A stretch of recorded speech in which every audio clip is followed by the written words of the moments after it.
So here's the other breaking news. The CDC is lifting its COVID-19 negative test requirement for travelers entering the U.S. The move will go into effect at midnight on Sunday. CDC officials say that they have determined that the restriction is no longer necessary based on current COVID data. The agency plans to reassess its decision in 90 days, though, and says that the rule could eventually be reinstated. So to help us break this down, I want to bring in Peter Greenberg. He is CBS News' senior travel advisor. So Peter, this is actually going to be pretty good news for a lot of people who were nervous about traveling because they thought, if I test positive and I'm stuck here, like, what does that mean? Is that going to be additional expense for me? Am I going to pay for my hotel? Or, what if I actually am sick? Am I going to, and also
But all of this didn't start here. We fell in love with the American wilderness a long time ago.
Finally, here we are, picked up our wilderness permit and ready to go.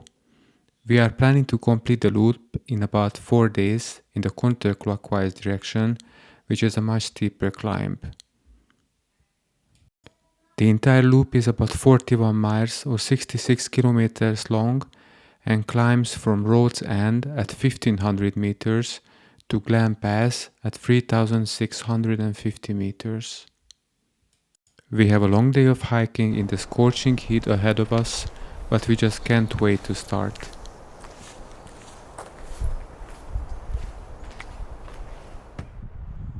Okay.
So the first day was a lot more challenging than expected.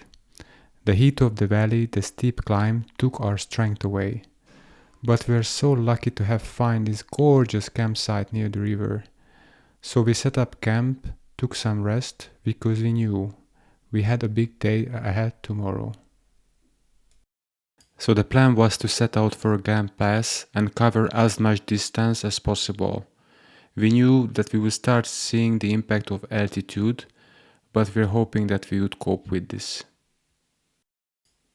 We were not quite prepared for the swarms of mosquitoes that were chasing us, and we were very happy to get rid of those guys once we reached higher altitudes.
We ended up camping very close to the pass, around 3,400 meters, and little did we know how challenging but also rewarding the last 250 meters of climbing would be.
Finally, we arrived at Clam Pass. It was a lot more challenging climb than we expected. Looking into the valley brought us back many memories of our 2014 trip. It was a very emotional moment. The second half of the day was just a joyride. All we had to do is to descend into the Rae Lakes basin and enjoy the absolutely breathtaking views.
Our last campsite for the loop was at the suspension bridge for Woods Creek. This was the point where we had to say goodbye to the fellow hikers completing the Pacific Crest and John Muir trails. It was an amazing experience to hike along them, even though it was for such a short section. Our plan for the last day was to hike back to Road's End along Woods Creek and enjoy this last day out in the wilderness.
With this, our 4-day hike to complete the Rae Lakes Loop was over, and our love for the Sierras was stronger than ever. We really felt that we could do something even bigger. Complete the John Muir Trail or sections of it and return next year. That is how we hope to continue this story.